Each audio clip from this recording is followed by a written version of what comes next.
दोस्तों, बिहार की राजनीति में चुनाव से पहले जो गर्मी दिखनी चाहिए थी वो अब हर तरफ महसूस की जा रही है। कभी बेरोजगारी का मुद्दा, कभी महंगाई पर चर्चा, कभी जाति समीकरण की गुत्थी और कभी नीतीश कुमार के बदलते पाले।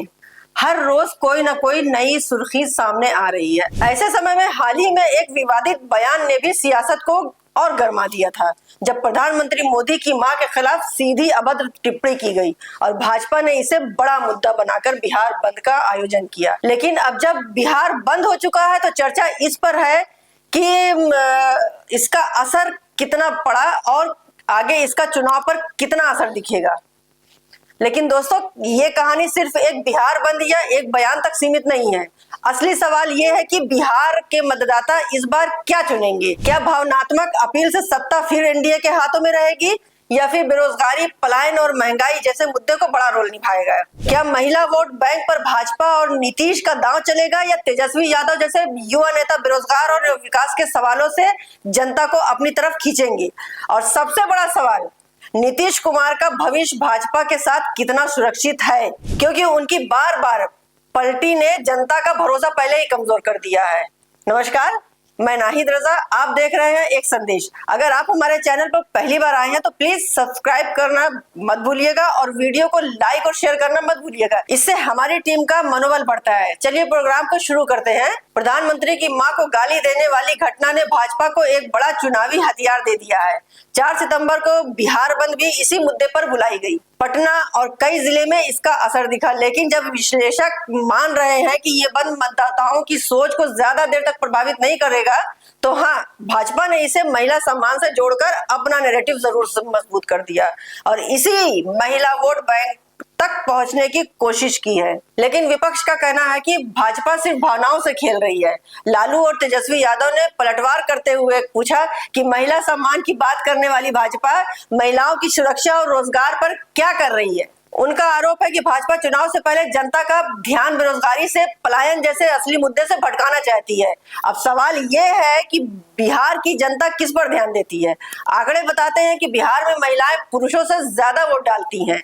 नीतीश कुमार की नीतियां महिलाओं को प्रभावित करती रही हैं और अब जब भाजपा उसी वोट बैंक को लुभाने की कोशिश कर रही है तो दूसरी तरफ बेरोजगारी, महंगाई और पलायन जैसे मुद्दे भी उतने ही अहम हैं। लाखों युवा बिहार को छोड़कर दूसरे राज्य में काम कर रहे हैं। क्या चुनाव में ये मुद्दे हावी होंगे या फिर भावनात्मक अपील से जनता को प्रभावित होते रहेंगे। जाति समीकरण भी हमेशा की तरह निर्णायक रहेंगे।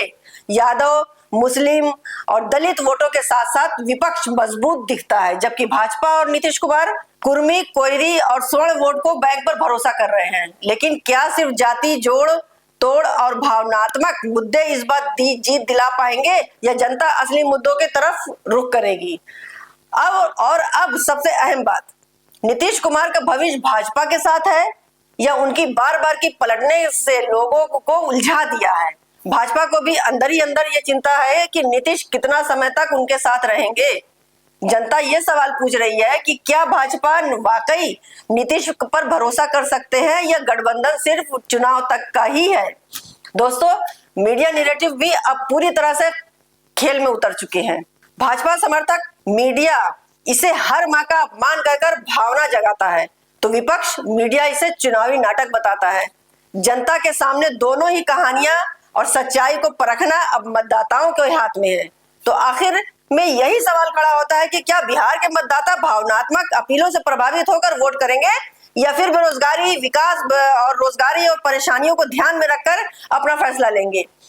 आने वाले चुनाव का इस बात पर सबसे बड़ा इम्तिहान होगा और जितना इम्तिहान राजनीति का होगा उससे कहीं ज्यादा इम्तिहान आप सब जनता का होगा कि इनकी राजनीति में किसे जिताएंगे, गठबंधन को या एनडीए को। ये सब आपके हाथ में है। आज के लिए बस इतना ही।